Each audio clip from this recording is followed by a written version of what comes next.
هيسألكم وهتهربوا من عذاب ربنا فين. الأمة في خطر، ومصر كانت هي القمة، كانت هي الروح بتاعت الأمة. لما ماتت روح الأمة ماتت كلها. والشعب المصري ده اللي كان أعظم شعوب الدنيا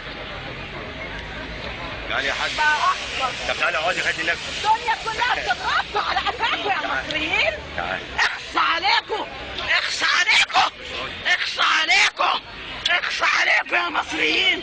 يلا ما حافظتوش على البلد، يلا ما حافظتوش على البلد، اخص عليكم. ربنا هيسألكم. منكم لله، منكم لله، منكم لله، منكم لله كلكم. ضيعتوا البلد، ضيعتوا مصر، اعظم دولة في الدنيا كلها ضيعتوها. مذكورة في القرآن وربنا كرمها وكل الانبياء جم فيها. ضيعتوها، ضيعتوها، وربنا هيسألكم. وقفوهم انهم مسؤولون. هتروحوا من عذاب ربنا فين؟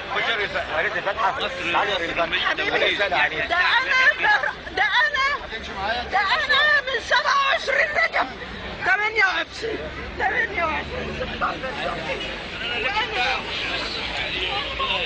16